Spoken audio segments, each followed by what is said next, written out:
கர்த்தருக்கு ஸ்தோத்திரம். We are now studying the book of Revelation. இப்பொழுது நாம் வெளிப்படுத்தின புத்தகத்தை பற்றி படித்துக் கொண்டிருக்கிறோம். And we have just finished studying 2 churches.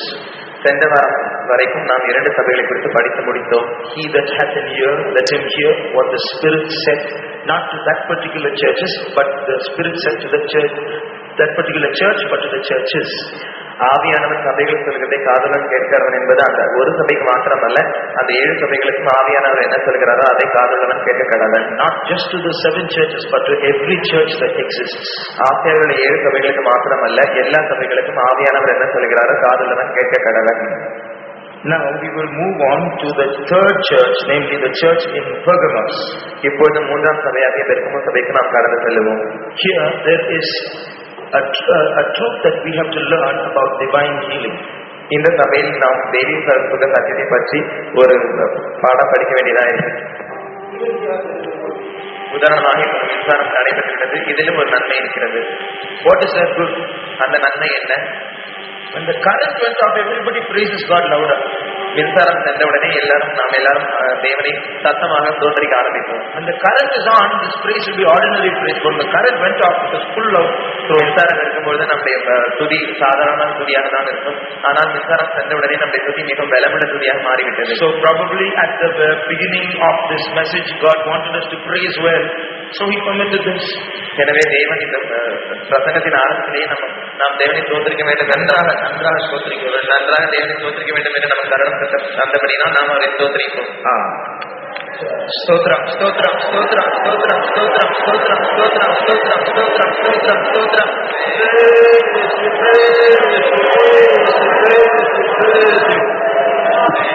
And so after we praise God, well, He has restored the electricity also. நாம் அவரை நன்றாக ஸ்தோத்திரித்த பிறகு அவர் நமக்கு மின்சாரத்தை மறுபடியும் தந்து விட்டார். Therefore let us praise God. எனவே அதற்காக நாம் கர்த்தரை ஸ்தோத்திரிப்போம்.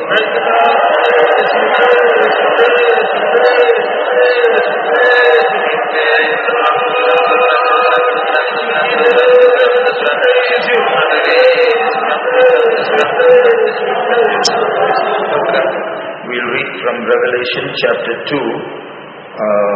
Please read verse 13. வெளிப்படுத்தல் 2ஆம் அதிகாரம் 13ஆம் வசனத்தை வாசிப்போம். கிரியைகளையும் சாத்தானுடைய சிங்காசனம் இருக்கிற இடத்தில் நீ குடியிருக்கிறதையும் நீ நாமத்தை பற்றி கொண்டிருக்கிறதையும் சாத்தான் குடி கொண்டிருக்கிற இடத்திலே உங்களுக்குள்ளே எனக்கு உண்மையுள்ள சாட்சியான அந்திப்பா என்பவன் கொல்லப்பட்ட நாட்களிலும் என்னை பற்றி விசுவாசத்தை நீ மறந்துவிடாமல் இருந்ததை மறந்திருக்கிறேன். Here, now we are not going to study, because we have to study the truth of divine healing. We are not going to study the truths here in order. நாம் தெய்வீக சத்தியத்தை பற்றி ஆசைப்பட இருக்கிறபடினா நாம் இதில் கூறப்பட்டுள்ள சத்தியங்களை முறையாக படிக்க போவதில்லை. So we will start with this martyr called Antipas. எனவே நாம் அந்திப்பா என்கிற இரத்த சாட்சி குறித்து படிக்க ஆரம்பிப்போம். So in those days there were many people who died as martyrs. அந்த நாட்களில் அநேக ஜனங்கள் இரத்த சாட்சிகளாக மரித்தார்கள். This Antipas was killed by a priest of another religion. இந்த அந்திப்பா என்பவர் மற்ற மதத்தை சேர்ந்த மத தலைவர்களால் கொல்லப்பட்டார். priests of another ஆசாரியர்களால் கொல்லப்பட்டார். There were many temples that existed, temples of many gods that existed in those days. அந்த நாட்களில் அநேக தேவர்களுடைய கோவில்கள் அந்த நாட்களில் திகழ்ந்தன. One particular temple that existed was the temple of Asclepius. ஒரு முக்கியமான தேவதையின் கோயில் ஆஸ்கிலிப்பியஸ் என்பதாகும். கிரேக்க பதத்தில் அது ஆஸ்கிலிப்பியஸ் என்பதாகும். லத்தீன் பதத்தில் அது ஆஸ்கிலேப்பியஸ் என்பதாகும். So this is the name of a god about whom we will study shortly.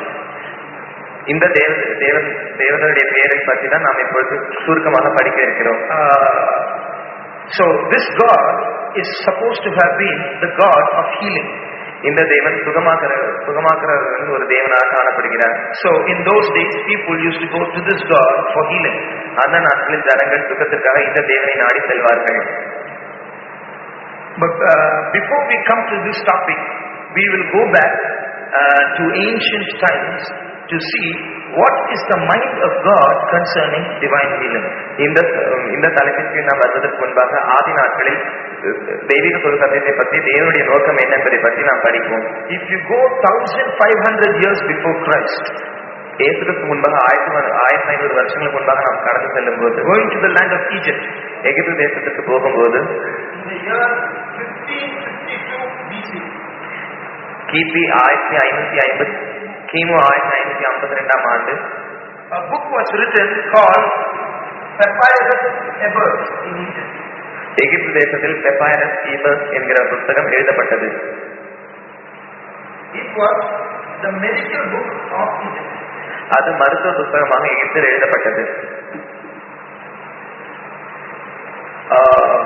It had a lot of diseases mentioned there, and the remedies or medicines that have to be given, or treatment that has to be given, or the treatment that has to be given, or prescriptions that are given for different diseases. அந்த புத்தகத்தில் अनेक வியாதிகளும் எழுதப்பட்டிருந்தன. அந்த வியாதிகளுக்கு என்னென்ன மருந்துகள் கொடுக்கப்பட வேண்டும், அதற்கு என்ன பரிகாரங்கள் செய்யப்பட வேண்டும் என்பதை பற்றி எழுதப்பட்டிருந்தன.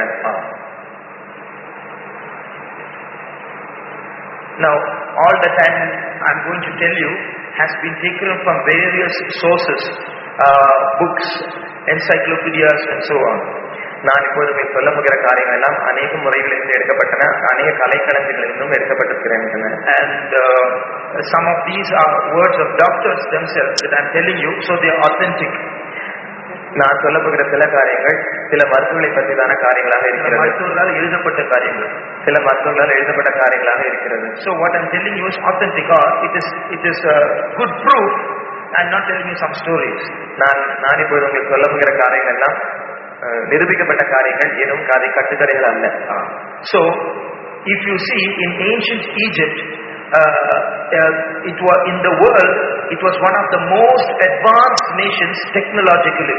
எனவே ஆதி நாட்களில் எகிப்து தேசமானது அந்த நாட்களில் இந்த தேசங்களை பார்க்க மிகவும் முன்னேற்றமடைந்த தேசமாக, தத்துவத்திலும் எல்லா விஷயங்களிலும் அது முன்னேற்றமடைந்த தேசமாக காணப்பட்டது. If you consider electronics, nations like Japan, China, they are so advanced.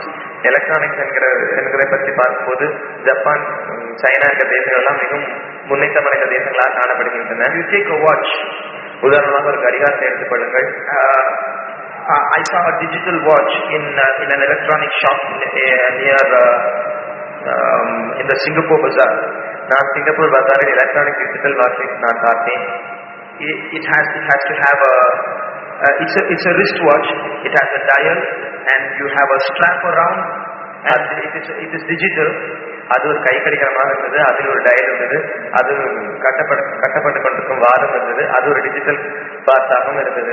So you have the numbers coming on the screen, அந்த திரையில் எண்களும் அந்த வண்ணமாக இருந்தன. So I asked, what is the price of this?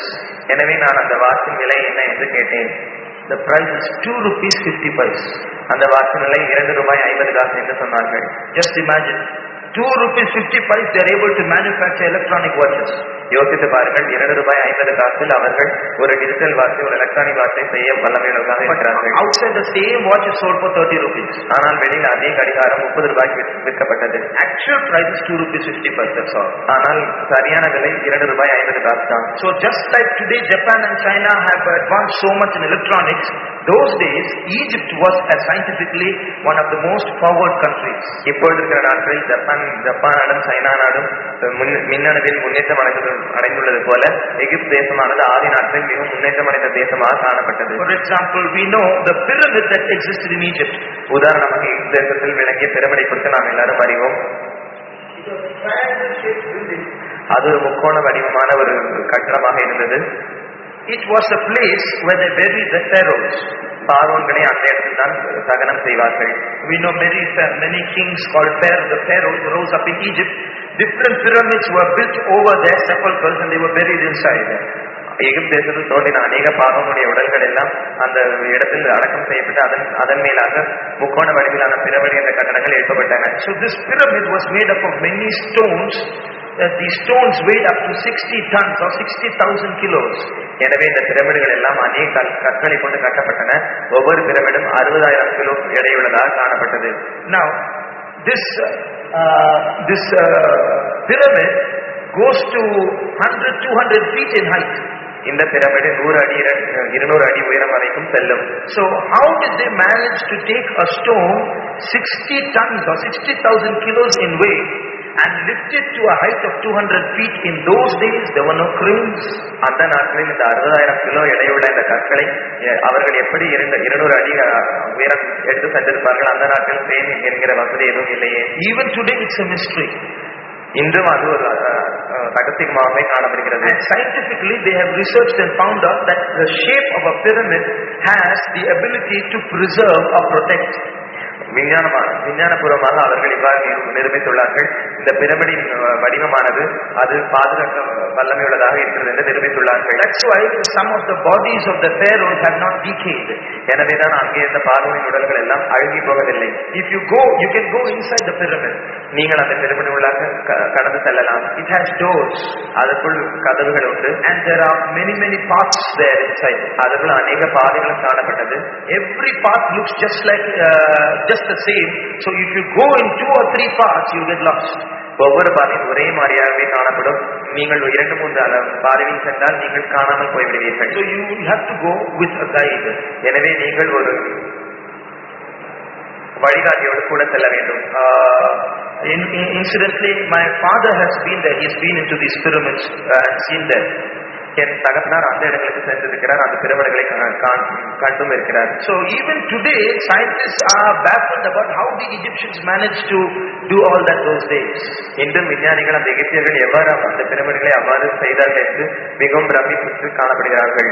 So Egypt was supposed to be a very scientifically advanced country. எனவே எகிப்து தேசமானது அந்த நாட்களில் விஞ்ஞானபூர்வமாக மிகவும் வளர்ச்சி அடைந்த ஒரு தேசமாக காணப்பட்டது. Now coming back to 1500 BC to this medical book that existed in Egypt those days. இப்பொழுது கிமு 1500ஆம் ஆண்டு எழுதப்பட்ட அந்த மருத்துவ புத்தகத்துக்கு திரும்பி வரும்போது they had certain medicines or remedies for certain disorders. சில வியாதிகளுக்கு அவர்கள் சில பரிகாரங்களையும் சில மருந்துகளையும் கொண்டிருந்தார்கள். Now I'm going to tell you what their medicines were. You're going to laugh. அந்த மருந்துகள் எல்லாம் என்னவென்று நான் உங்களுக்கு சொன்னால் நீங்கள் எல்லாம் சிரிப்பீர்கள். For example, suppose your hair is turning grey. உதாரணமாக உங்கள் தலைமையை நரைக்க ஆரம்பிக்கும் போது to prevent it from turning grey, to make it remain black, they had a medical prescription. அது நரைக்காமல் இருப்பதற்கு, அதை அப்படியே கருப்பாக பாதுகாக்கப்படுவதற்கு அவர்களுக்கு ஒரு மருத்துவ பரிகாரம் இருந்தது. Take a black calf. ஒரு கருப்பு கண்டுபிடி எடுத்துக்கொள்ளுங்கள். Take its blood. அதனுடைய ரத்தத்தை எடுத்துக்கொள்ளுங்கள். Boil it in either in oil or in the fat of a rattlesnake. அந்த கருப்பு கண்டுபிடியின் ரத்தத்தை சுடு தண்ணீரிலோ அல்லது boil it in oil. சூடான எண்ணெயிலோ அல்லது எலி ரத்தத்திலோ அதை rattlesnake ஒரு வகை பாம்பினுடைய கொழுப்பில் அது கொதிக்க வேண்டும். ஒரு வகை பாம்பினுடைய கொழுப்பில் அந்த ரத்தத்தை கொதிக்க வைக்கப்பட வேண்டும். Then you have to take that mixture and apply it on your head. அந்த கலவையை எடுத்து நீங்கள் உங்கள் தலையை தடவி கொள்ள வேண்டும். Then it seems your hair won't turn grey. அப்பொழுது உங்கள் தலைமை நரைக்காது என்று அந்த புத்தகம் சொல்லுகிறது. Suppose your hair is started to fall. உதாரணமாக உங்கள் தலைமையில் கீழே உதிர ஆரம்பிக்கும் போது to stop it from falling, அது உதிரவிலிருந்து பாதுகாக்கப்படும்படியாக take 6 animals, 6 மிருகங்களை எடுத்துக்கொள்ளுங்கள். hippopotamus, காண்டாமிருகம், snake, பாம்பு, cat, பூனை, crocodile, முதலை, and a kind of wild goat called the ibex, காட்டு ஆடு, ibex என்கிற காட்டு ஆடு. And one more animal, I don't remember. 6 animals like this. இன்னும் ஒரு மிருகம், horse, குதிரை, இது போல 6 மிருகங்கள். Take the fat from these 6 animals, mix it together and put it on your head. அந்த 6 மிருகங்களின் கொழுப்பை எடுத்து அதை ஒன்றாக கலந்து அதன் பின்பு உங்கள் தலையை தடவி கொள்ள வேண்டும். Then it seems your hair will stop falling. அப்பொழுது உங்கள் தலைமையில் உதிராது என்று அந்த புத்தகம் சொல்லுகிறது. If you want your hair to be strongly rooted in your head, உங்கள் தலையில் மிகவும் ஆழமாக பதிருக்க வேண்டும் என்றால், it should not fall at all. அது ஒருபோதும் கீழே விழாமல் பாதுகாக்கப்பட வேண்டும் என்றால், take the tooth of a donkey. ஒரு கழுதையின் பல்லை எடுத்துக்கொள்ள வேண்டும். Crush it into powder. அதை மாவாக பொடித்துக் கொள்ள வேண்டும். Mix it with honey and put it on your head. அதை தேனில் குழைத்து அதன் பிறகு உங்கள் தலையை தடவி கொள்ள வேண்டும். This was the medicine of those days. இதுதான் அந்த காலத்தில் அவர்கள் கொண்டிருந்த மருந்துகள். Some of the other medicines for various diseases. மற்ற அநேக வியாதிகளுக்கும் அநேக மருந்துகள் அவர்கள் கொண்டிருந்தார்கள். They were lizard's blood, அவைகள் பல்லியின் ரத்தம், worms blood, புழுக்களின் ரத்தம், donkey's dung, கழுதையின் சாணி, sweat from pig's ears, பன்றியின் காதிலிருந்து ஒழுகும் வேர்வை. All these were the medicines for various diseases those days. அந்த நாட்டில் இருந்த வியாதிகளுக்கு இவைகள் எல்லாம் மருந்துகள். Just imagine, யோசித்து பாருங்கள். The doctors today reading this book say many people died not because of the diseases but because of the medicines given. இன்று இருக்கிற மருத்துவர்கள் இந்த புத்தகத்தை படித்துவிட்டு அந்தந்த ஜனங்கள் அநேகர் தங்களுடைய வியாதியால் மறிக்கவில்லை, ஆனால் இந்த மருந்துகளினால் அநேகர் மறித்து விட்டார்கள் என்று சொல்லுகிறார்கள். You have a wound, imagine smearing donkey's dung, flies dung on your body. உதாரணமாக உங்களுக்கு ஒரு காயம் இருக்கிறது என்று வைத்துக் கொள்ளுங்கள், அதன் மேல் கழுதை சாணியை தடவுமே என்றால், ஒரு பூச்சியின் ஈயினுடைய சாணியை தடவுமே என்றால், just imagine, it will kill. There's so much of germs in those things, but those days doctors did not know all those things. யோசித்து பாருங்கள், அதில் அநேக கிருமிகள் இருப்பதனால் அவைகள் நம்மை கொண்டுவிடும், ஆனால் அந்த நாட்கள் இந்த மருத்துவர்கள் அதையெல்லாம் உணர்ந்து கொள்ளவில்லை. So this book had such remedies for about 800 diseases. எனவே இந்த புத்தகமானது இப்படிப்பட்ட அநேக பரிகாரங்களை, 800 வியாதிகளுக்கு உறுதியான பரிகாரங்களை கொண்ட புத்தகமாக காணப்பட்டது. And it was in Egypt. அந்த புத்தகமானது எகிப்து தேசத்திலே காணப்பட்டது. 1500 BC, 1500 ஆண்டு அந்த புத்தகம் காணப்பட்டது. It was at this time, about this time, that Moses was born. இந்த நேரத்தில் தான் மோசே அங்கு பிறந்தார். And where was Moses born? மோசே எங்கே பிறந்தார்? இங்கே பிறந்தார். He was born in Egypt. அவர் எகிப்து தேசத்தில் தான் பிறந்தார். And he grew up in Egypt. அவர் எகிப்து தேசத்திலே தான் வளர்ந்தார். He studied in Egypt. அவர் எகிப்து தேசத்திலே படித்தார். Read Acts chapter 7, அப்போஸ்தலர் 7ஆம் அதிகாரம், and read verse 22, 22ஆம் வசனம்.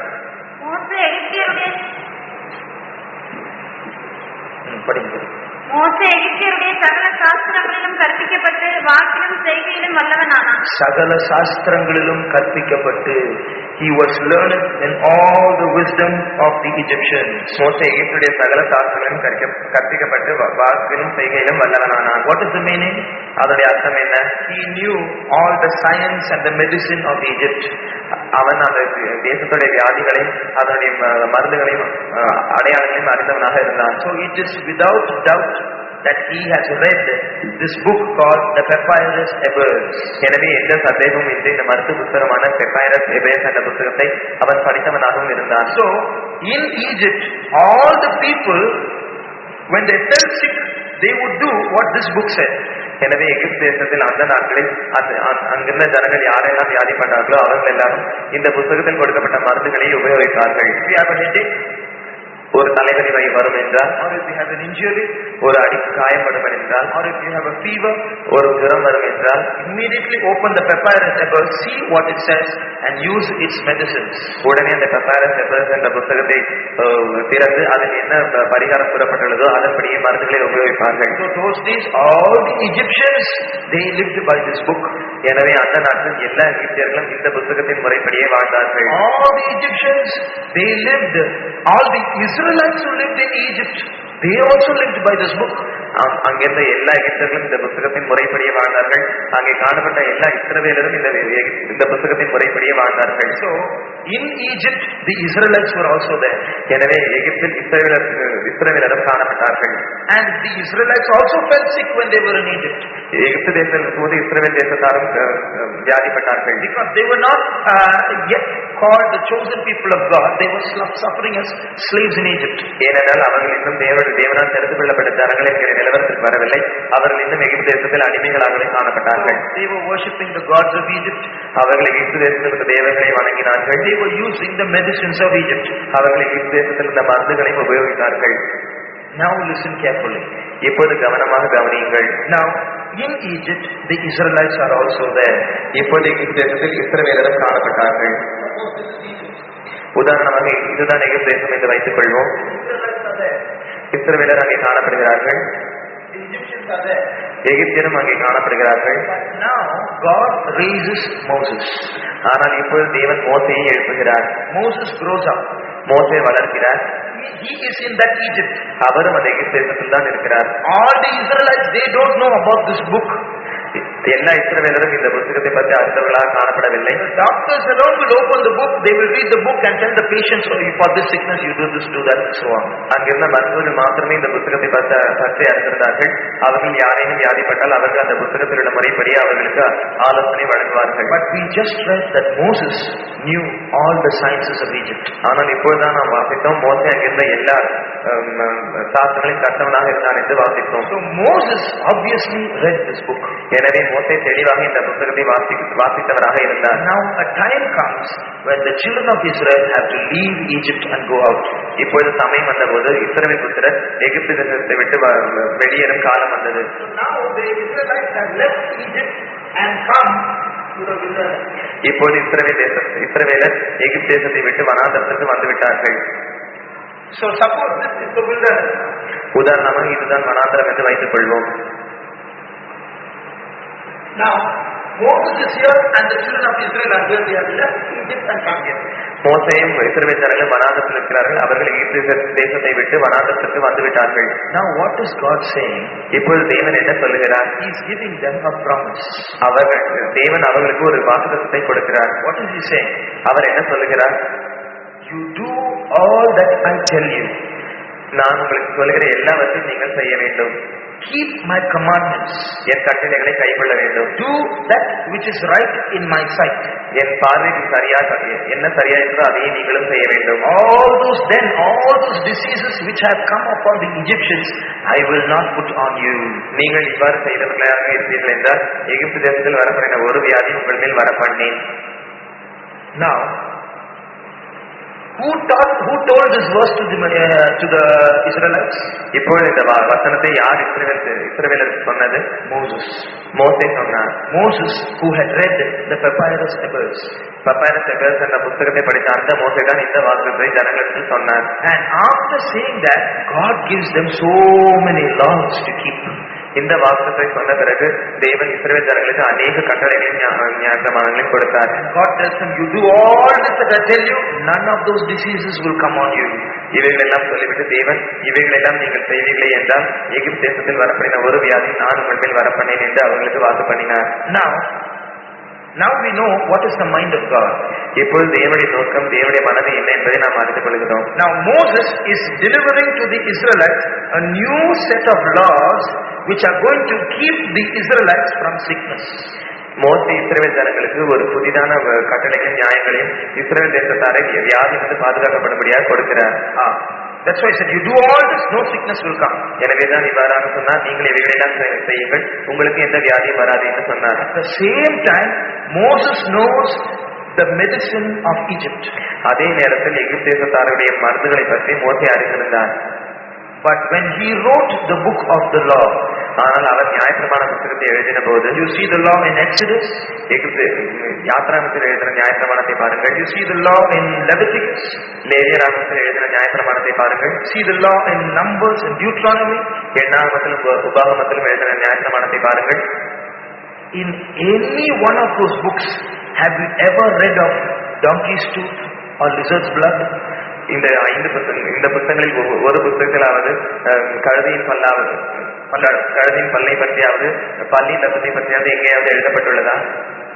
The papyrus tablets, none of those medicines, not even one medicine was carried over by Moses and inserted in this law, although he knew it well. மோசே அந்த papyrus tablets என்ற புத்தகத்தை பற்றி நன்றாக அறிந்தவராக இருந்தாலும் அந்த புத்தகத்தில் எழுதப்பட்ட ஒரு மருந்தாகிலும் அவர் இந்த புத்தகத்தில் எழுதவில்லை. So the set of laws that God gave Moses and that Moses gave to the people was something totally different from the papyrus tablets.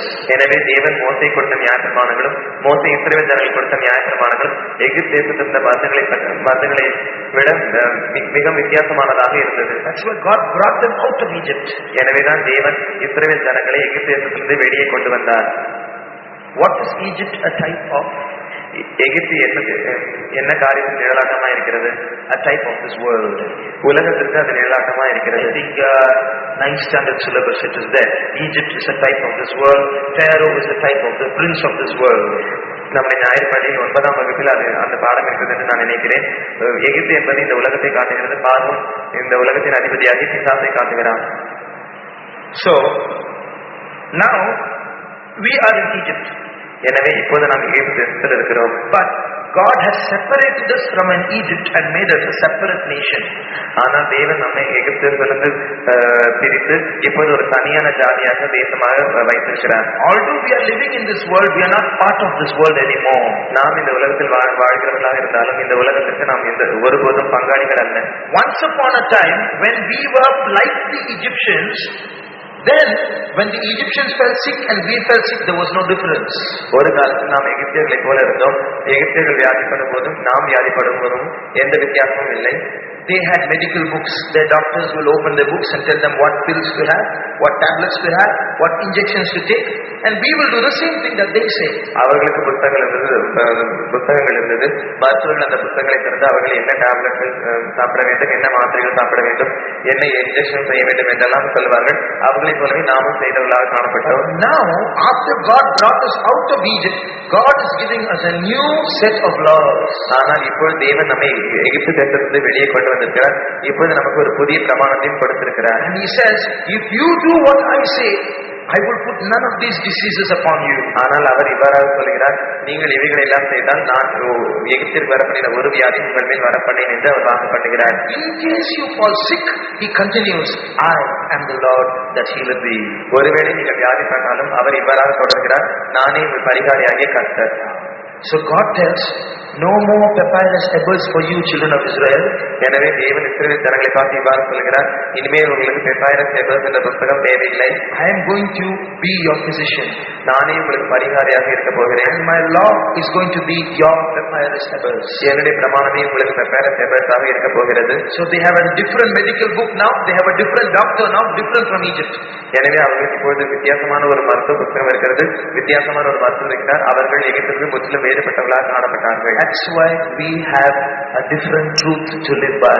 எனவேதான் நமக்கும் ஒரு வித்தியாசமான சத்தியம் வாழும்படியாக கொடுக்கப்பட்டிருக்கிறது. That's why we don't follow that medical book or the medical book of the Egyptians. எனவேதான் நாம் அந்த எகிப்தியருடைய வித்தியாசமான மருத்துவ புத்தகத்தை பின்செல்கிறதில்லை.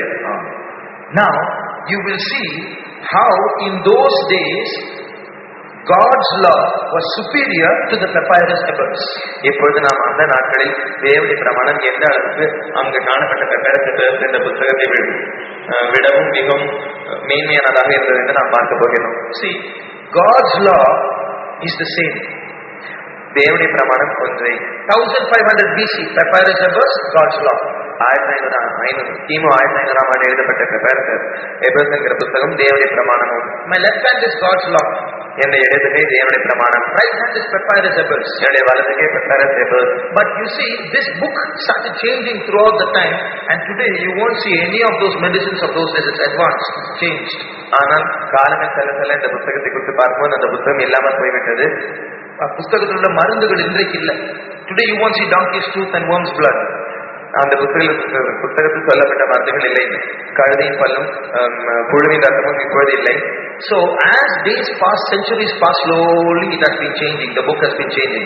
எனவே நூற்றாண்டுகள் செல்ல செல்ல அந்த புத்தகமானது மாறிக்கொண்டே சென்றது. But this has never changed. ஆனால் இந்த பிரமாணமும் ஒரு காலம் மாறவில்லை. Even today we are reading Leviticus. இன்றும் நாம் லேவியராகமத்தை வாசிக்கிறோம். No modification. What God said once, He said always. எந்த மாற்றம் இல்லை. தேவன் என்ன சொன்னாரோ அதே காரியம் தான் இன்றும். So this is a very old book. இது ஒரு மிகவும் பழமையான புத்தகம். But this papyrus tables changed and became more and more modern. ஆனால் இந்த papyrus tables என்கிற புத்தகமானது மாறி மாறி மாறி மிகவும் நூதனமாக மாறிவிட்டது. Now come 3000 years after this papyrus tables was written. 3000 years. இப்பொழுது papyrus tables என்கிற புத்தகம் எழுதி 3000 ஆண்டுகள் கழிந்த ஒரு நிலவரத்துக்கு வந்திருக்கிறோம். That is 1500 AD. இப்பொழுது கிபி 1500 வருடம். That is 3000 years later. அது 3000 வருடங்களுக்கு பிறகு. The books written in 1500 AD would have been much more modern books than this old law. கிமு 1500 வருஷம் எழுதின புத்தகங்கள் எல்லாம் பழமையாக எழுதப்பட்ட அந்த தேவனுடைய பிரமாணத்தை காட்டிலும் மிகவும் நூதனமாக இருந்தது. What happened in the 14th and 15th centuries? 14ஆம் 15ஆம் நூற்றாண்டுகளில் என்ன சம்பவித்தது? This sickness called leprosy, reasons for this disease. இந்த வியாதியை குறித்து மருத்துவர்கள் அநேக காரணங்களை சொன்னார்கள். One doctor said it's because people are eating hot food that leprosy is coming. ஒரு மருத்துவர் இவ்வாறாக சொன்னார், ஜனங்கள் எல்லாம் மிகவும் சூடான ஆகாரத்தை சாப்பிடுவதனால் அவர்களுக்கு இந்த குஷ்டரோக வியாதி வருகிறது என்று சொன்னார். Another doctor said no, that's not the reason. Some planets have come in one line, that's why leprosy is coming. ஆனால் வேறு மருத்துவர் அந்த மருத்துவர் சொன்ன அந்த காரியம் அல்ல, அநேக கிரகங்கள் ஒரே கோட்டில் வந்துவிட்டது, எனவே இந்த வியாதி பரவி இருக்கிறது என்று அவர் சொன்னார்.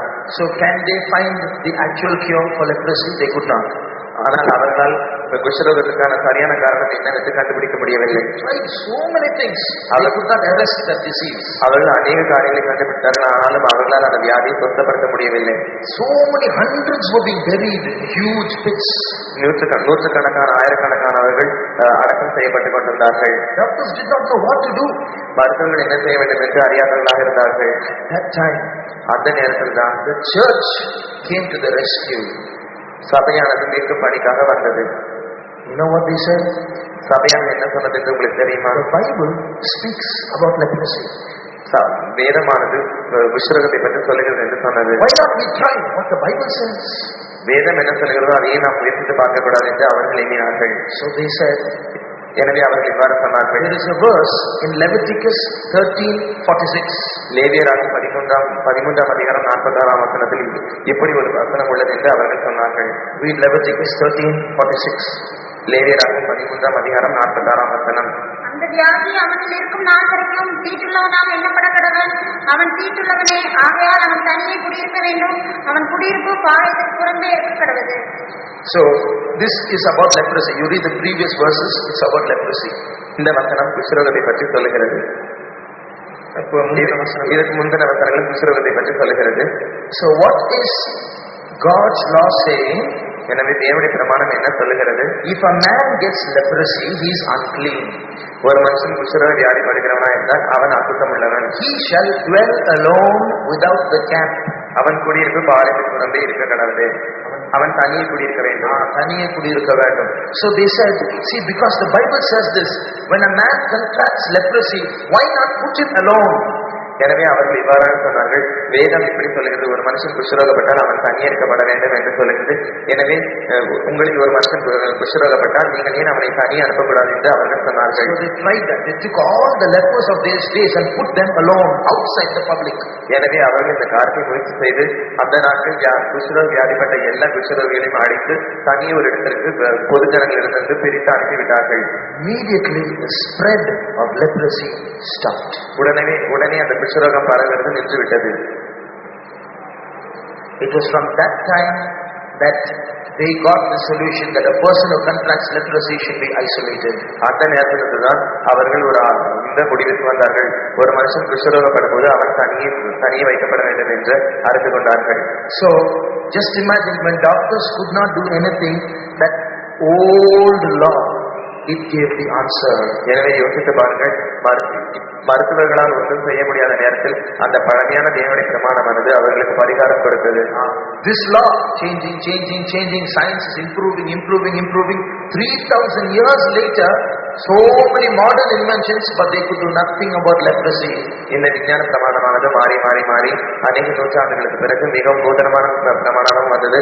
ஆனால் அந்த விஞ்ஞான பிரமாணத்தினால் ஒன்றும் செய்ய முடியவில்லை. But 3000 years before, God had the answer in His book. ஆனால் 3000 வருடங்களுக்கு முன்பாகவே தேவன் தம்முடைய புத்தகத்தில் இந்த வியாதிக்கான பரிகாரத்தை கொடுத்திருந்தார். That's why God said, you do what I say, these diseases won't come. எனவேதான் தேவன் இவ்வாறாக சொன்னார், நான் உங்களுக்கு சொல்லுகிறேன், நீங்கள் செய்யுங்கள், அப்போது இந்த வியாதிகள் உங்களுக்கு வராது. We interpret that verse spiritually, but this is the literal meaning. You do what I say, these diseases will not come upon you. God was telling them rules of hygiene and health. நாம் இந்த வசனங்களை ஆதிக்கிற பிரகாரமாக வியாக்கியானம் செய்கிறோம். ஆனால் எழுத்தின் பிரகாரமாக தேவன் இந்த காரியங்கள் எல்லாம் அவர்களுக்கு சுத்தம் சுகாதாரத்துக்காக அவர்களுக்கு அறிவுறுத்தினார். So God was telling them, when anybody gets a leprosy, immediately put them aside. You do what I tell you, none of these diseases will come. எனவே தேவன் அவர்களோடு இவ்வாறாக சொன்னார், உங்களில் ஒருவன் குஷ்டரோகப்பட்டால் அவன் புறமே இருக்க கடவன், தனியே இருக்க கடவன், அப்பொழுது உங்களுக்கு நீங்கள் சுத்தமும் சுகாதாரமாக இருப்பீர்கள் என்று சொன்னார். I will give you another example. நான் உங்களுக்கு இன்னொரு உதாரணத்தை கொடுக்கிறேன்.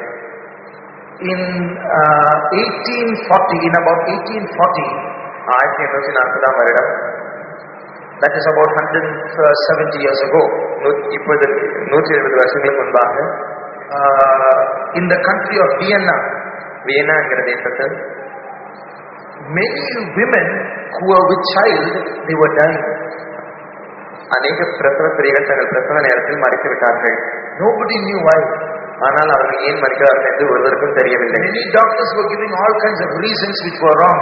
அநேக மருத்துவர்கள் அநேக காரணங்களை சொன்னார்கள், ஆனால் எல்லா காரணங்களும் தவறானவைகளாகவே இருந்தன. Some doctors were saying it is because these women are afraid during that time, that's why they are dying. சில மருத்துவர்கள் இவ்வாறாக சொன்னார்கள், இந்த ஸ்திரீகள் எல்லாம் தங்கள் பிரசவ நேரத்தில் மிகவும் பயப்படுகிறபடியால் அவர்கள் மறித்து விடுகிறார்கள் என்று சொன்னார். Some other doctors said, no, the air is poisonous, that's why they are dying. ஆனால் இன்னொரு மருத்துவர் அது அப்படி அல்ல, காற்றானது மிகவும் விஷமடைந்துள்ளது, எனவே அவர்கள் மறித்து விடுகிறார்கள் என்று சொன்னார். So if 6 women are admitted in the hospital, 1 woman will die. எனவே 6 ஸ்திரீகள் அந்த ஆஸ்பத்திரியில் அனுமதிக்கப்பட்டிருக்கும் போது அதில் ஒரு ஸ்திரீயானவள் மறித்து விடுவாள். So they did not know the reason. எனவே அவர்களுக்கு சரியான காரணம் என்னவென்று தெரியவில்லை. At that time, in a particular hospital where students were studying to become doctors, அப்பொழுதுதான் ஒரு குறிப்பிட்ட மருத்துவக் கல்லூரியில் மாணவர்கள் மருத்துவம் படித்துக் கொண்டிருந்தார்கள். there was a particular doctor who was ward in charge. அங்கே ஒரு குறிப்பிட்ட மருத்துவர் அங்கே இருக்கிற வார்டுக்கு மேற்பார்வையாளராக இருந்தார். He was a German doctor. அவர் ஒரு ஜெர்மன் மருத்துவராக இருந்தார். His name was Dr. Ignaz Semmelweis. அவருடைய பெயர் இக்னாஸ் செமல்வைஸ். He was a very young doctor, but he grew up very fast, so he became ward in charge. அவர் ஒரு இளமையான மருத்துவராக இருந்தார், ஆனால் அவர் மிகவும் நன்றாக படிக்கக்கூடியவராக இருந்ததினால் அவர் ஒரு குறிப்பிட்ட பகுதிக்கு மேற்பார்வையாளராக மாற்றப்பட்டார். So he was wondering, he was observing and trying to find out why these deaths are taking place. எனவே அவர் இந்த காரணத்தை குறித்து அதிசயப்பட்டு ஏன் இவ்வாறு மரணங்கள் சம்பவிக்கின்றன என்பதை குறித்து ஆராய்ந்து கொண்டிருந்தார். He saw some women dying. அவர் சில ஸ்திரீகள் மறிப்பதை பார்த்துக் கொண்டிருந்தார். They will be taken to another room. அவர்கள் இன்னொரு அறைக்கு எடுத்து செல்லப்படுவார்கள். So dead women will be in one room, living women will be in another room. எனவே மறித்து போன ஸ்திரீகள் ஒரு அறையில் வைக்கப்பட்டிருப்பார்கள், உயிரோடு இருக்கும் ஸ்திரீகள் மற்றொரு அறையில் வைக்கப்பட்டிருப்பார்கள். The doctors come for duty early in the morning. மருத்துவர்கள் தங்கள் பணிக்காக காலையிலே வரும்போது first they will go to the dead body's room for postmortem. முதலாவதாக அவர்கள் அந்த பிணவரைக்கு சென்று அந்த பிணத்தை பரிசோதிப்பதற்காக செல்வார்கள். They will touch the dead body. அவர்கள் அந்த மரித்து போன சரீரத்தை தொடுவார்கள் and do research. அதில் ஆராய்ச்சி செய்வார்கள். And then come and operate on the living women. அதன் பிறகு அங்கிருந்து அந்த பிணவரையிலிருந்து வந்து உயிரோடு இருக்கும் ஸ்திரீக்கு அறுவை சிகிச்சை செய்வார்கள். And he observed those doctors who touched the dead body and touched the living women. Those living women were the ones who died. அவர் அந்த மருத்துவர் அவர் இவ்வாறாக விளங்கிக் கொண்டிருந்தார். அந்த காலை பணிக்கு வருகிறதான மருத்துவர்கள் அந்த முதலாவதாக அந்த பிணவரைக்கு சென்று அந்த பிணத்தை தொட்டு அதன் பிறகு உயிரிழக்கும் ஸ்திரீகளுக்கு அறுவை சிகிச்சை செய்யும் போது அந்த ஸ்திரீகள் தான் மறுத்து போய்விடுகிறார்கள் என்று அவர் விளங்கிக் கொண்டார். So he understood some kind of organism or germ is being transferred from the dead bodies to the living bodies, that is killing the living women. எனவே ஏதோ ஒரு நுண்ணுயிர், ஏதோ ஒரு கிருமி அந்த மறுத்து போன ஸ்திரீனுடைய சரீரத்திலிருந்து இந்த உயிரோடு இருக்கும் ஸ்திரீனுடைய சரீரத்துக்கு வந்து அந்த ஸ்திரீயை கொலை செய்து விடுகிறது என்று அவர் விளங்கிக் கொண்டார். So he introduced a law. எனவே அவர் ஒரு பிரமாணத்தை அறிமுகப்படுத்தினார். He said, hereafter doctors, after touching a dead body, before operating on a living body, wash your hands properly. எனவேதான் அவர் இவ்வாறாக ஒரு அறிக்கையை செய்தார். இது முதற்கொண்டு மறுத்து போன சரீரத்தை தொடுகிற மருத்துவர்கள் அதன் பிறகு அவர்கள் தங்கள் கைகளை கழுவிக்கொண்டு அதன் பிறகு வந்து அவர்கள் உயிரோடு ஸ்திரீக்கு அறுவை சிகிச்சை செய்ய வேண்டும் என்று அவர் அறிவுறுத்தினார். And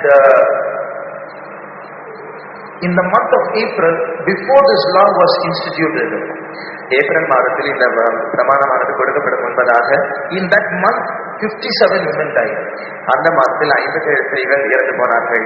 After he instituted that law, அவர் இந்த பிரமாணத்தை அறிமுகப்படுத்தின பிறகு the next month, out of 42 women, only one died. அடுத்த மாதத்தில் 42 ஸ்திரீகளில் ஒரே ஒரு ஸ்திரீ மாத்திரமே மரித்து போனார். The next month, out of 84 women, only one died.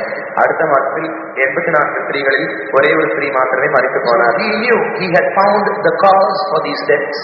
எனவே இந்த சாவிற்கு காரணம் என்ன என்பதை குறித்து அவர் அறிந்து கொண்டார். Then one day what happened? ஒரு நாள் என்ன சம்பவித்தது? When doctors performed operation on living women, மருத்துவர்கள் உயிரிழக்கும் ஸ்திரீக்கு அறுவை சிகிச்சை செய்து கொண்டிருக்கும் போது, after the operation they went to operate on other living women. அறுவை சிகிச்சை செய்து முடித்த பிறகு அவர்கள் இன்னொரு ஸ்திரீக்கு அறுவை சிகிச்சை செய்யும்படியாக சென்றார்கள். Other living women, இன்னொரு உயிரிழக்கும் ஸ்திரீக்கு அறுவை சிகிச்சை ஸ்திரீகளுக்கு அறுவை சிகிச்சை செய்யும்படியாக சென்றார்கள். What happened was 11 out of 12 women died. நடந்தது என்னவென்றால் 12 ஸ்திரீகளில் 11 ஸ்திரீகள் இறந்து போனார்கள். He then realized, which means from living people also germs can be transmitted to other living people. அவர் இந்த விஷயத்திலிருந்து இன்னொரு காரியத்தை மறந்து கொண்டார். உயிரிழக்கும் ஸ்திரீகளில் இருந்தும் கிருமிகள் அடுத்த ஸ்திரீகளுக்கு செல்லுகிறது என்று அவர் அறிந்து கொண்டார். That's why they died. எனவேதான் அவர்கள் மறித்து போனார்கள் என்று மறந்து கொண்டார். So he introduced another law. எனவே அவர் இன்னொரு பிரமாணத்தையும் அவர் அறிமுகப்படுத்தினார். He said, between operations, between two living people also wash your hands. எனவே இரண்டு உயிரோடு இருக்கும் ஸ்திரீகளுக்கும் நீங்கள் அறுவை சிகிச்சை செய்யும் போதும் ஒரு சிகிச்சை முடிந்த பிறகு நீங்கள் உங்கள் கைகளை கழுவி அறுவை சிகிச்சை செய்யுங்கள் என்று அவர் சொன்னார். You know what was the result? அதோடைய பலன் என்ன என்று உங்களுக்கு தெரியுமா? All the doctors reacted adversely. They resisted him. அவர் எல்லா மருத்துவர்களும் அவரை எதிர்த்து அவ்வாறு நாங்கள் செய்ய முடியாது என்று அவரை எதிர்த்தார்கள். We can't do what is this washing all the time. நாங்கள் அவ்வாறு செய்ய முடியாது, எப்பொழுதும் கைகளை கழுவ வேண்டும் என்றால் எங்களால் முடியாது என்று அவர்கள் சொன்னார்கள். This is nonsense. இது என்ன முட்டாள்தனம்? So they stopped washing even after dead bodies, cleaning dead bodies. எனவே அவர்கள் தங்கள் கைகளை மரித்து போனவர்களுக்கு அறுவை சிகிச்சை செய்து முடித்த பின்பும் அவர்கள் தங்கள் கைகளை கழுவாமல் நின்று விட்டார்கள். Only one reason. This is a young fellow. Who is he to tell me what to do? இதற்கான ஒரே ஒரு காரணம், இவர் ஒரு இளமையான ஆள், இவர் சொல்வதை நான் என்ன கேட்பது என்று அவர்கள் அறிந்ததே. Because of that they stopped washing. The next month many hundreds of women started dying again. எனவே இந்த காரணத்தினால் அவர்கள் தங்கள் கைகளை கழுவதை நிறுத்திவிட்டார்கள். அடுத்த மாதத்தில் நூற்றுக்கணக்கான ஸ்திரீகள் மரித்து போனார்கள். This is the pride of man. இதுதான் மனுஷனுடைய பெருமை. Never mind if people die, I can't listen to him. மனுஷன் செத்தால் எனக்கு என்ன, நான் அவனை கவனிக்க முடியாது, அவன் சொல்வதை நான் கேட்க மாட்டேன். So I will not listen to him. நான் அவன் சொல்வதை கேட்க மாட்டேன். This Dr. Ignaz Semmelweis was so shocked, so disturbed, he left that country, went back to Germany. இந்த மருத்துவர் இக்னஸ் என்பவர் இந்த காரியத்தை கேள்விப்பட்ட பிறகு மிகவும் அதிர்ச்சியுற்று மிகவும் விரக்தி அடைந்து அந்த வேலையை விட்டுவிட்டு தன்னுடைய தேசத்திற்கு ஜெர்மனிக்கு சென்று விட்டார். There he started working in a hospital. அங்கே ஜெர்மனியில் ஒரு மருந்தகத்தில் வேலை செய்தார். There he introduced this rule again because there also people were dying. அங்கேயும் அவர் இந்த சட்டத்தை அவர் அறிமுகப்படுத்தினார். ஏனென்றால் அங்கேயும் ஜனங்கள் செத்துக் கொண்டிருந்தார்கள். There again they rejected him and said, no, we can't do all this washing all the time. மறுபடியும் அங்கே இருந்த மருத்துவர்கள் அவரை எதிர்த்து நாங்கள் இவ்வாறு எப்பொழுதும் கைப்பொழி கொண்டே இருக்க முடியாது என்று அவர்கள் சொல்லிவிட்டு அவர் மறுத்துவிட்டார்கள். Before operation washing, after operation washing, between operation washing, what is all this? சிகிச்சைக்கு முன்பாக கை கழுவ வேண்டும், சிகிச்சைக்கு நடுவாக கை கழுவ வேண்டும், சிகிச்சை முடிந்த பின்பு கை கழுவ வேண்டும், இதெல்லாம் எங்களால் செய்ய முடியாது என்று அவர்கள் சொல்லிவிட்டார்கள். There also he was rejected. அங்கேயும் அவர் புறக்கணிக்கப்பட்டார். And he wrote a book giving so many instructions. எனவே அவர் அநேக அறிவுறுத்தல்களை கொண்ட ஒரு புத்தகத்தை எழுதினார். Nobody read that book, nobody accepted that book. ஒருவரும் அந்த புத்தகத்தை வாசிக்கவும் இல்லை, ஒருவரும் அந்த புத்தகத்தில் எழுதின காரியங்களை ஒத்துக்கொள்ளவும் இல்லை. No doctor listened to him. ஒரு மருத்துவரும் அவருக்கு சொல்லிக் கொடுக்கவில்லை. Hundreds of women are crying and dying before his eyes. நூற்றுக்கணக்கான ஸ்திரீகள் அழுது அவர் கண்களுக்கு முன்பாக மரித்துக் கொண்டிருக்கிறார்கள். He knew why they were dying and he could do nothing about it. அவர் அந்த ஸ்திரீகள் எல்லாம் ஏன் மரிக்கிறார்கள் என்று அவர் அறிந்திருந்தார். ஆனாலும் அவரால் ஒன்றும் செய்ய முடியவில்லை. Finally his mind broke. கடைசியாக அவருடைய மனதானது உடைந்து விட்டது. He landed in a mental hospital. அவர் ஒரு பைத்தியக்கார ஆஸ்பத்திரியில் சேர்க்கப்பட்டார். He died in that hospital. அவர் அந்த ஆஸ்பத்திரியில் மரித்து போனார். This is the result of the pride of man. இதுதான் மனுஷனுடைய பெருமையின் விளைவு. And such proud people, they are the ones who do all this research and make all these discoveries. அந்த பெருமையுள்ள மனுஷர்கள் தான் இந்த எல்லா சிகிச்சைகளையும் செய்கிறார்கள், எல்லா மருந்துகளையும் கண்டுபிடிக்கிறார்கள். What did Semmelweis say? Semmelweis என்ன சொன்னார்? Wash your hands. உங்கள் கைகளை கழுவுங்கள். You touch a dead body, wash your hands. ஒரு பிணத்தை தொடுவீர்கள் என்றால் உங்கள் கைகளை கழுவுங்கள். When did they discover that? அவர்கள் எப்பொழுது அதை அறிமுகப்படுத்தினார்? 170 years ago. 170 வருஷங்களுக்கு முன்பாக. That's why today doctors from that they have learned, and they wear gloves and they wash hands, they use sterilized instruments, all because of this.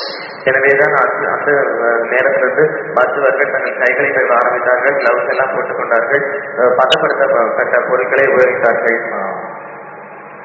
But if you turn to the Bible, ஆனால் நாம் வேதாகமத்தை இருக்கும் போது the Bible says, if a man touches a dead body, he will be unclean.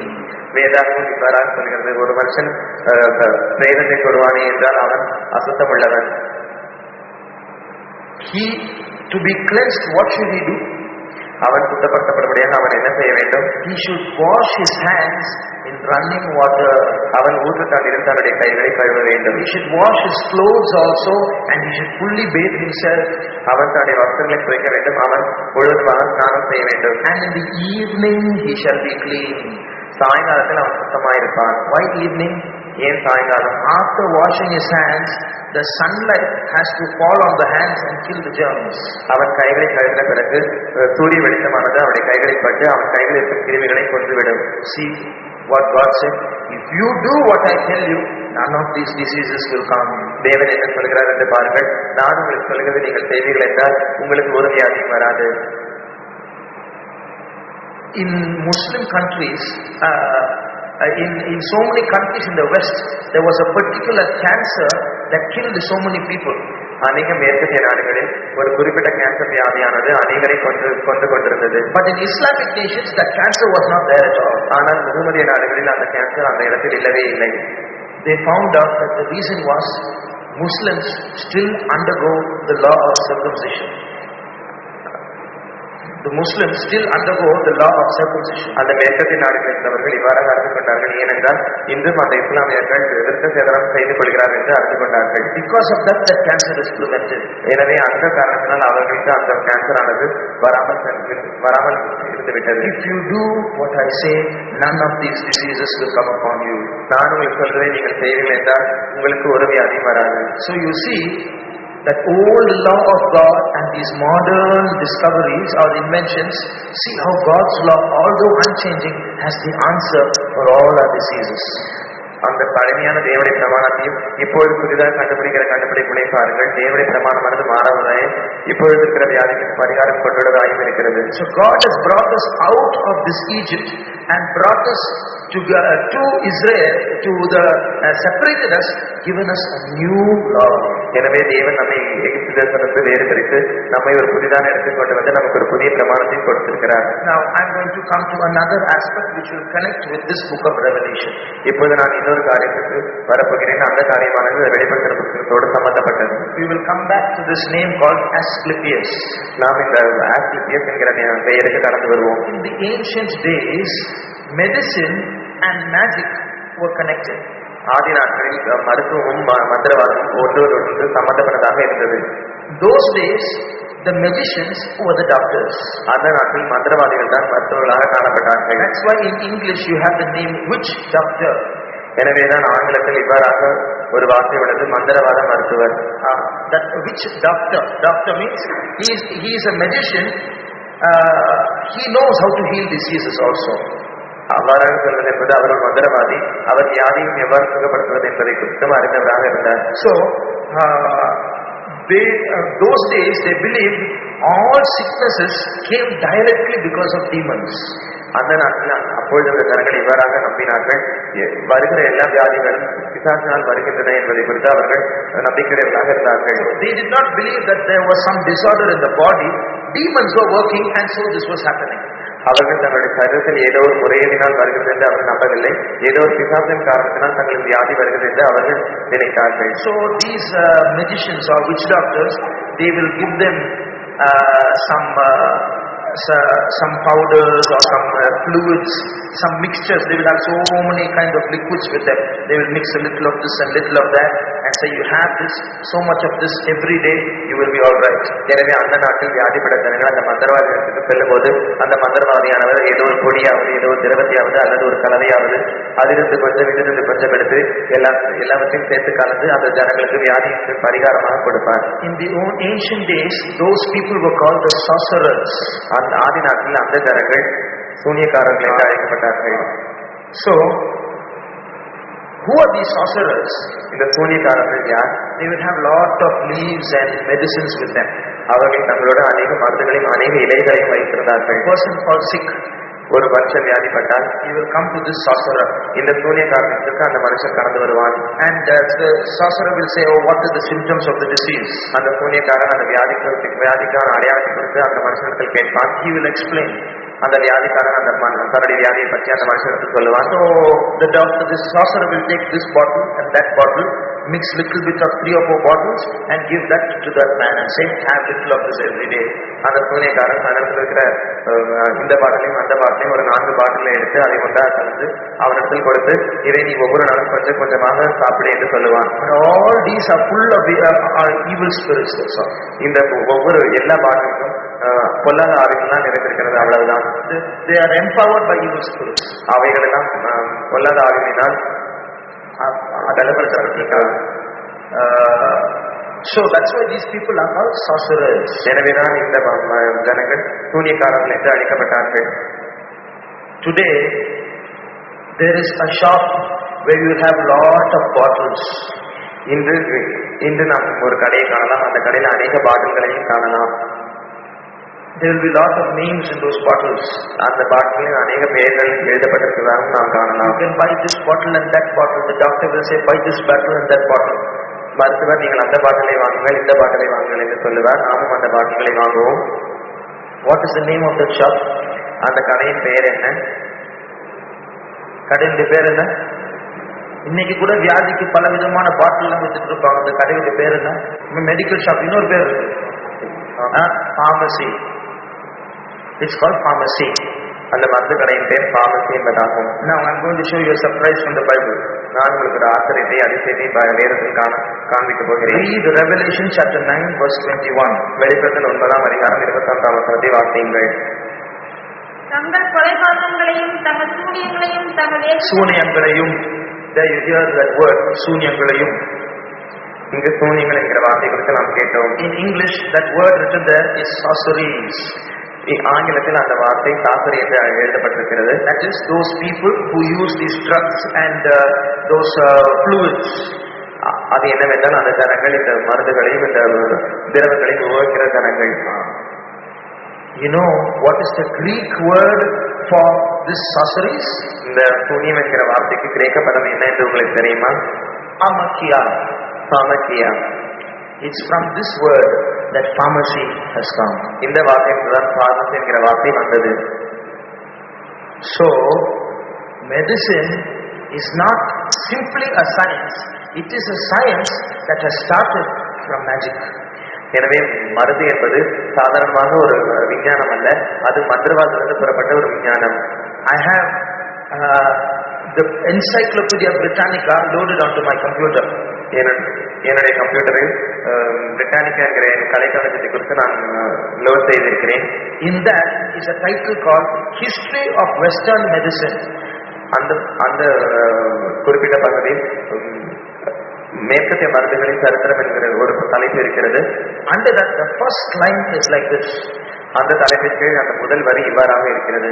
The transition from magic to science was a gradual progress that lasted for many centuries. The transition, the movement from magic to science lasted for many centuries. It was gradual. மந்திரவாதத்திலிருந்து விஞ்ஞானத்திற்கு கடந்து வந்ததான அந்த காரியம் அநேக நூற்றாண்டுகளாக தொடர்ந்து கொண்டிருக்கிறது என்பதாக அந்த வரி காணப்பட்டது. அநேக நூற்றாண்டுகள் ஆயிற்று. From magic to science. மந்திரவாதத்திலிருந்து விஞ்ஞானம். So what did the encyclopedia say? The science itself proceeded from the magic. அந்த கலைக்களஞ்சியம் என்ன சொல்லுகிறது என்றால் விஞ்ஞானமே மந்திரவாதத்தில் தான் புறப்படும் என்று சொல்லுகிறது.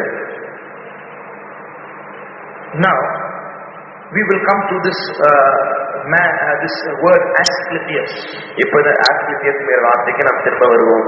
Bible scholars and researchers say this Asclepius was a magician who existed many years before Jesus. வேத பண்டிதர்களும் ஆராய்ச்சியாளர்களும் இவ்வாறாக சொல்கிறார்கள், ஆஸ்கிலிபியஸ் என்பவர் இயேசு முன்பாக அநேக வருடங்கள் முன்பாக வாழ்ந்த ஒரு மந்திரவாதியாக இருந்தார் என்று சொல்கிறார்கள். There is an English fiction book called the Iliad. In that this man Asclepius comes as a character. Eliot என்கிற ஒரு ஆங்கில மந்திரவாத புத்தகம் உள்ளது, ஒரு கதை புத்தகம் உள்ளது. அந்த புத்தகத்தில் இந்த இலியட் என்கிற மனுஷன் முக்கியமான கதாபாத்திரமாக வருகிறார். ஆஸ்கிலிபியஸ் என்கிற மனுஷன் முக்கியமான கதாபாத்திரமாக வருகிறான். So he was a magician. இவன் ஒரு மந்திரவாதியாக இருந்தான். He had healing powers. அவனுக்கு சுகமாக்கும் வல்லமைகள் இருந்தன. When he died, அவன் மரித்த போது they made him like a god. அவனை ஒரு கடவுளாக ஜனங்கள் மாற்றிவிட்டார்கள். And they built a temple in his name. அவனுக்காக ஒரு ஆலயத்தை கட்டிவிட்டார்கள். Temple of Asclepius. ஆஸ்கிலிபியஸ் என்கிறவனுடைய கோவில். And this temple started spreading in so many places in Rome and Greece. Hundreds of temples came into existence. ரோம தேசத்திலும் கிரேக்க தேசத்திலும் இந்த கோவிலானது அநேக இடங்களுக்கு பரவி சென்று விட்டது. And one particular important temple was in Pergamos. ஒரு குறிப்பிட்ட ஒரு முக்கியமான ஒரு கோவில் பெர்கமு என்ற இடத்தில் காணப்பட்டது. And what is this temple? இந்த ஆலயத்தை பற்றியான காரியம் என்ன? It's not like our Hindu temples. இப்பொழுது இருக்கிற இந்து கோவிலை போல அந்த கோவில் இல்லை. There will be a statue, an idol of that person, அந்த god, அந்த மனுஷனுடைய சிலையானது அந்த கோவிலில் காணப்படும். And outside there will be many rooms where people can come and sleep and go. அநேக அறைகள் கட்டப்பட்டிருக்கும். அந்த அறைகளில் ஜனங்கள் வந்து தூங்கி செல்வதற்காக அந்த அறை கட்டப்பட்டிருந்தது. Outside there will be many gardens. There will be a garden. அதற்கு வெளியே ஒரு தோட்டம் இருந்தது. And there will be like places for entertainment. Political games will go on, exercises will go on, and so on. பொழுதுபோக்கிற்காக, விளையாட்டிற்காக, பயிற்சிக்காக அந்த தோட்டமானது அமைக்கப்பட்டிருந்தது. This anybody is sick, அங்கே யாராவது வியாதிப்பட்டால் he will come to the temple. அந்த கோவிலுக்கு வருவார். He will sleep in that night. ஒரு இரவு அந்த அறையில் தூங்குவார். There will be beds in the temple. அந்த கோவிலில் அநேக மெத்தைகள் இருந்தன. And in the night, this Asclepius or a priest of Asclepius will come in a dream and give them advice as to what to do about their sickness and go. அவன் அந்த அந்த இரவில் தூங்கும்போது அந்த இரவில் அந்த மனுஷனுடைய சொப்பனத்தில் அந்த ஆஸ்கிலிபியஸ் என்கிற கடவுளோ இல்லை அல்லது அவனுடைய ஆசாரியனோ வந்து அந்த வியாதிக்கு என்ன செய்ய வேண்டும் என்று சொல்லி அதன் பின்பாக மறைந்து விடுவான். In the morning when they get up, some of them are healed. காலையில் அவர்கள் சிலர் எழுந்திருக்கும் போது அவர்கள் சிலர் சுகமடைவார்கள். Many rooms, அநேக அறைகள் இருந்தது. many beds, அநேக மெத்தைகளும் இருந்தது. people come and sleep. ஜனங்கள் வந்து அங்கே தூங்கினார்கள். They are healed. ஜனங்கள் சுகமாக்கப்பட்டார்கள். And they go. அவர்கள் சென்று விட்டார்கள். Can anyone say, what does this remind you about? உங்களில் யாராவது இது என்ன நிராசமா இருக்கிறது என்று சொல்ல முடியுமா? Many rooms, many beds, many sick people, they come and sleep and are healed and go. What does it what does it remind you of? அநேக அறைகள், அநேக மெத்தைகள், அநேக ஜனங்கள் வந்து தூங்கி சென்று வியாதியஸ்தர் வந்து அவர்கள் அங்கு வந்து அந்த கட்டிலே படுத்து சுகமடைந்து போகிறார்கள். என்ன ஞாபகம் வருது? ஹாஸ்பிட்டல்ஸ். இவைகள் மருத்துவமனை. In that very encyclopedia that I told you about, it is said about the temple of Asclepius, these temples are hospitals. It's written like that. அந்த நான் சொன்ன அந்த கலைக்களஞ்சியத்தில் அது இவ்வாறாக எழுதப்பட்டுள்ளது. இந்த ஆலயங்கள் தான் இப்போது இருக்கிற மருத்துவமனைகள். இந்த கோயில்கள் அல்லது இந்த மருத்துவமனைகள் அப்படி என்று எழுதியிருக்கிறது. So that encyclopedia itself calls those temples hospitals. அந்த கலைக்களஞ்சியமே அந்த கோயில்களை ஆஸ்பத்திரிகள் என்று அழைக்கிறது. Now I told you the temple of Asclepius and hospitals are connected now. நான் ஏற்கனவே உங்களுக்கு சொன்னேன், அந்த ஆஸ்கிலிபியஸ் என்கிற கோவிலும் மருத்துவமனையும் ஒன்றோடு ஒன்று சம்பந்தப்பட்டிருக்கிறது என்று சொன்னேன். நீங்கள் இந்த குறியீடை எங்கேயாவது பார்த்திருக்கீங்களா? பார்த்திருக்கீங்களா? எங்க பார்த்திருக்கீங்க? In many hospitals, in doctor's seals, you will see the symbol.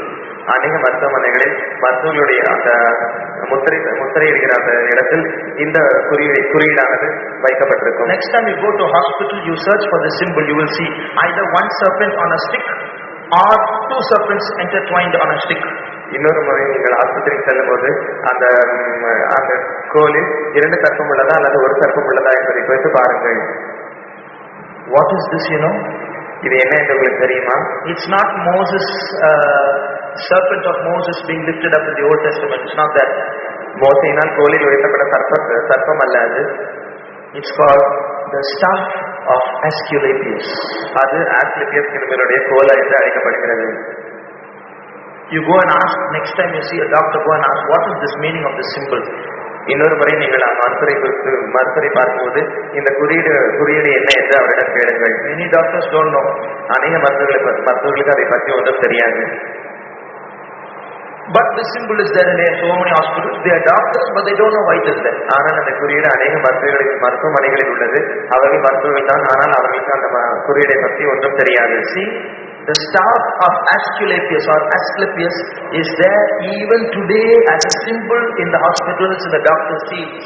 ஆனால் பாருங்கள், அந்த ஆஸ்கிலேபியஸ் என்கிற மனுஷனுடைய கோல் இப்பொழுது இருக்கிற ஒவ்வொரு மருத்துவருடைய முத்திரையிலும் இருக்கிறது. So when you go to the hospital next time, remember, you are not simply going to a hospital, you are visiting the temple of Asclepius. You are visiting another religion. You are going to the temple of another god. எனவே நீங்கள் இன்னொரு முறை மருத்துவமனைக்கு செல்வீர்கள் என்றால் நீங்கள் ஆஸ்கிலேபியஸ் என்கிற தேவனுடைய கோவிலுக்குள் செல்கிறீர்கள். நீங்கள் இன்னொரு மதத்தை பின்பற்றுகிறவர்களாக மாறுகிறீர்கள். So just imagine what a terrible thing it is. எனவே யோசித்து பாருங்கள், அது எவ்வளவு ஒரு பயங்கரமான காரியம். It was priests who were priests of this god that killed the faithful martyr Antipas.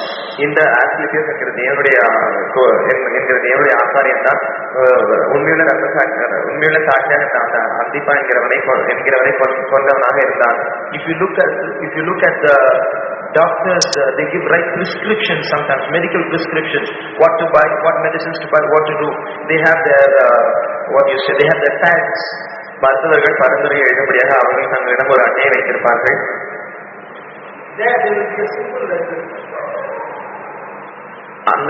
அந்த அட்டையில் இவ்வாறாக ஒரு குறியீடு இருக்கும்.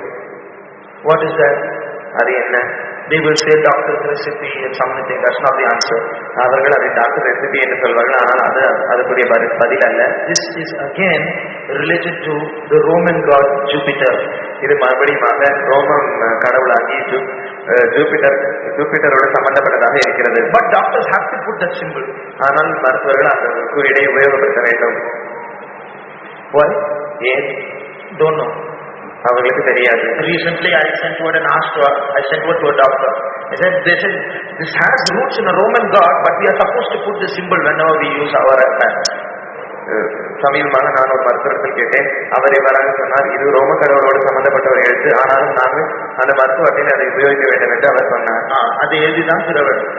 So without their knowledge, without your knowledge, we are going and serving gods of other religions. எனவே அவருடைய அறிவுக்கு அப்பாற்பட்ட விதமாக, நம்முடைய அறிவுக்கு அப்பாற்பட்ட விதமாக நாம் இன்னொரு கடவுளை ஆராதிக்கும்படியாக பின்பற்றபடியாக செல்கிறோம். At this time God is calling us and saying, I am showing you another set of laws. You live by this law. None of these diseases will come upon you, but we can't listen.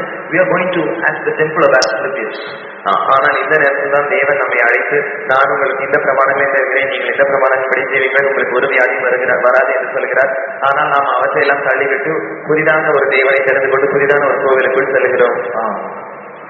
So we have done it because of ignorance till now, but hereafter let us be very careful. இதுவரைக்கும் நாம் அறியாமையினால் அவ்வாறாக செய்திருப்போம், ஆனால் இது முதல் கூட நாம் மிகவும் ஜாக்கிரதையாக இருக்க வேண்டும். I will tell you the words of a doctor. நான் ஒரு மருத்துவர் சொன்ன வார்த்தைகளை சொல்லுகிறேன்.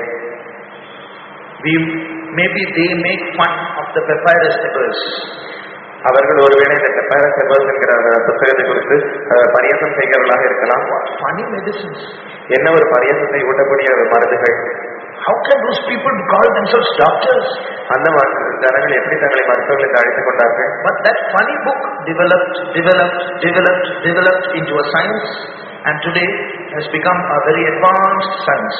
ஆனால் அந்த கேலிக்குரிய புத்தகமானது மாறி முன்னேற்றமடைந்து இப்பொழுது முன்னேற்றமடைந்த ஒரு விஞ்ஞானமாக மாறிவிட்டது. Crores of rupees are being spent on medical research. கோடியான பணங்கள் மருத்துவ ஆராய்ச்சிக்காக செலவிடப்படுகிறது.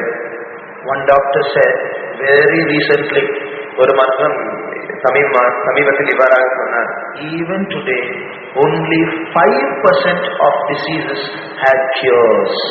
இன்றும் கூட வியாதியில் 5% வியாதிக்கு மாத்திரமே மருந்து உள்ளது என்று அவர் சொன்னார். சுகப்படுத்தக்கூடியதான மருந்துகள் என்று சொன்னார். 5% of diseases only have cures. 5% வியாதிகளுக்கு மாத்திரமே சுகப்படுத்தக்கூடிய வல்லமை மருந்து இருக்கிறது என்று அவர் சொன்னார். All the other 95% they have medicines not to cure but to suppress, temporary relief and so on. ஆனால் மற்ற 95% வியாதிகளுக்கு மருந்து இருந்தாலும் அவைகள் சுகத்தை கொடுக்கக்கூடியவர்களாக இருக்கவில்லை.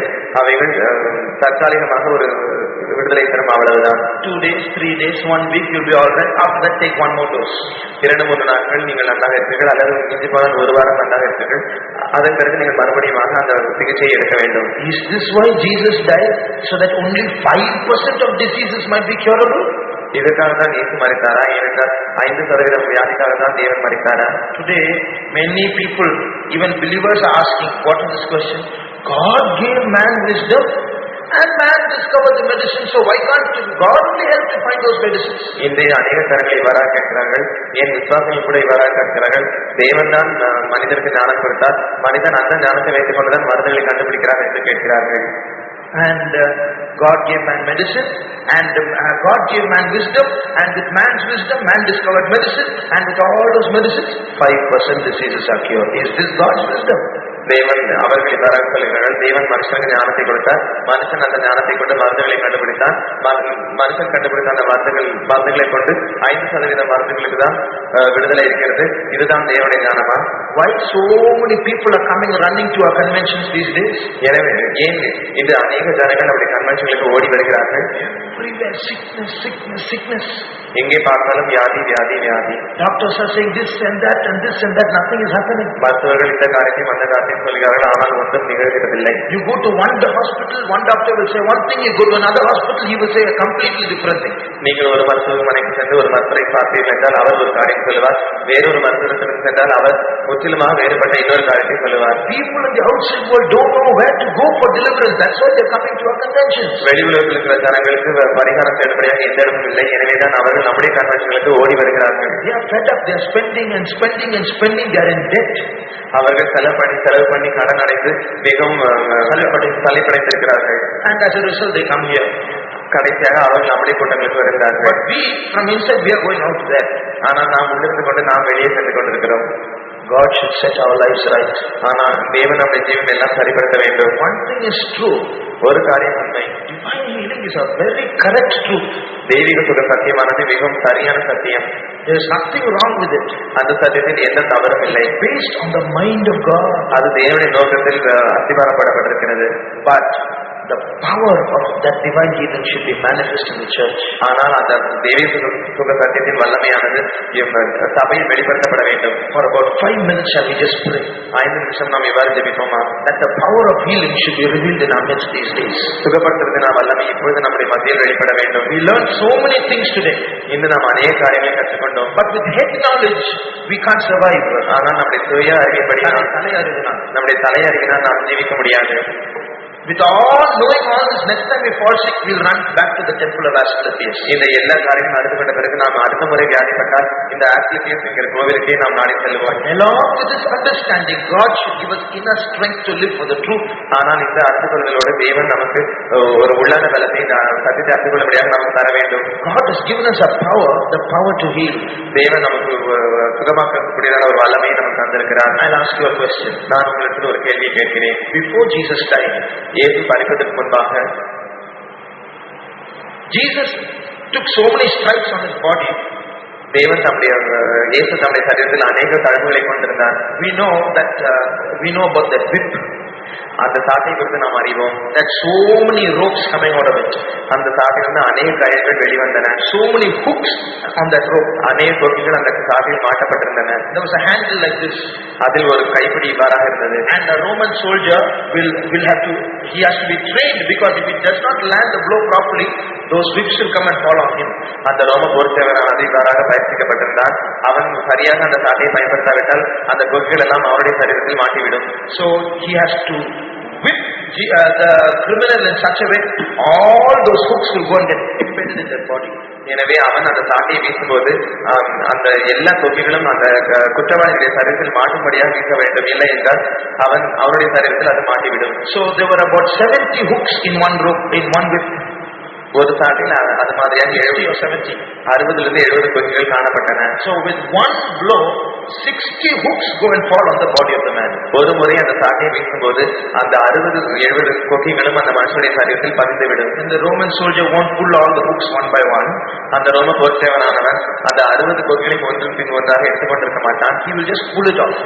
அவன் அப்படியே அதை இழுத்து விடுவான். He will take the hand and pull it off. அந்த கைப்பிடியை வைத்து அவன் அந்த சாட்டையை அப்படியே ஒரே இதாக இழுத்து விடுவான். So that hooks will create a huge line, pulling off skin and flesh, all will be hanging and blood will be coming. அந்த கொக்கிகளானது அந்த மனுஷனுடைய சரீரத்திலிருந்து கிழித்து எடுக்கப்படும் போது அந்த மனுஷனுடைய சரீரமானது தோலும் சதையும் ரத்தம் வெளியே வந்து ஒவ்வொரு இடத்திலும் சதையும் தோலும் தொங்கிக் கொண்டிருக்கும். Like this they beat Jesus 40 times. அதுபோல அவர்கள் இயேசுவை 40 தடவை அடித்தார்கள். Just imagine, all his body would be full of lines, like a tiger. யோசித்து பாருங்கள், இயேசுடைய முழு சரீரமும் ஒரு புலிக்கு இருக்கிறது போல வலிமை இருந்ததாக காணப்பட்டிருந்திருக்கும். Those stripes were only for our healing. அந்த தழும்புகள் எல்லாம் நம்முடைய சுகத்திற்காக மாத்திரமே. In தழும்புகள் சொன்னா wounds தானே, காயங்கள் அப்படிதானே வரும். And in English it is stripes. Stripes ன்னு சொன்னா it is a wound that is long. It's like a line. ஆங்கிலத்தில் வரியிலமாக வரையப்பட்ட கோடு போன்ற ஒரு காயம். So it says, by those stripes, which itself shows that those soldiers created stripes on his body. இதிலிருந்தே தெரிகிறது அந்த ரோம போர்ச்சக சேவகர்களானவர்கள் இயேசுடைய சரீரத்தில் கோடுகளை போன்ற நீளமான காயங்களை உண்டாக்கிவிட்டார்கள். By those stripes we are healed. அந்த கோடுகளை போன்ற காயங்களின் மூலமாக தான் நாம் சுகமாக்கப்படுகிறோம். Remember, he died for our sins, but by his stripes, their stripes are not for sins, only for healing. ஞாபகம் வைத்துக் கொள்ளுங்கள், அவர் நம்முடைய பாவங்களுக்காக மரித்தார். ஆனால் அந்த காயங்கள், அந்த கோடு போன்ற காயங்கள் நம்முடைய பாவத்துக்காக அல்ல, நம்முடைய பாவத்துக்காக அல்ல, நம்முடைய சரீர சுகத்துக்காகவே தான். After receiving so much stripes, we leave those stripes and go to the temple of Asclepius.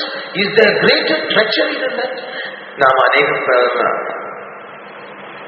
அவர் பாடுபட்டுதான் அந்த வரிகளை போன்றதான் அந்த காயங்களை விட்டு அந்த காயத்திலிருந்து வரக்கூடிய சுகத்தை விட்டு ஆஸ்கிலபியஸுடைய கோயிலுக்கு போய் நாம் அங்கே சுகத்தை பெறப்போவோம் என்றால் அதே போல ஒரு துரோகம் உண்டா? Shall we all close our eyes? நாம் எல்லாரும் கண்களை மூடுவோம். Now we are going to pray once again in the presence of God. தேவனுடைய சமூகத்தில் நாம் மறுபடியும் ஜெபிக்க போகிறோம். By his stripes we are healed. அவருடைய தழும்புகளால் நாம் குணமானோம். We have no other healing. நமக்கு வேறு சுகம் இல்லை. By his stripes we are healed. அவருடைய தழும்புகளால் நாம் குணமானோம். We have no other doctor. நமக்கு வேறே மருத்துவர் இல்லை. By his stripes we are healed. அவருடைய தழும்புகளால் நாம் குணமானோம். Shall we all pray? நாம் எல்லாரும் ஜெபிப்போமா? By the blood that comes out of those stripes. அவருடைய தழும்பிலிருந்து வருகிறதான ரத்தம். By the blood that comes by the wounds of Jesus on his body. இயேசுவுடைய காயத்திலிருந்து வருகிறதான ரத்தம். We should be healed now. அந்த ரத்தத்தின் மூலமாக நாம் சுகமாக்கப்பட வேண்டும். Power of healing should be revealed in our midst. இயேசுவுடைய சுகமாக்குதலின் வல்லமை நம்முடைய மத்தியில் வெளிப்பட வேண்டும். Beautiful laws. ஒரு துரோகம் உண்டா?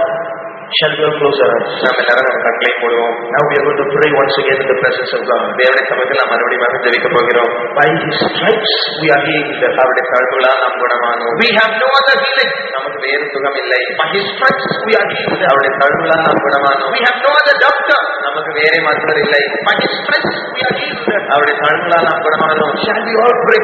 நாம் எல்லாரும் ஜெபிப்போமா? By the blood that comes out of those stripes. அவருடைய தழும்பிலிருந்து வருகிறதான ரத்தம். By the blood that comes by the wounds of Jesus on his body. இயேசுவுடைய காயத்திலிருந்து வருகிறதான ரத்தம்.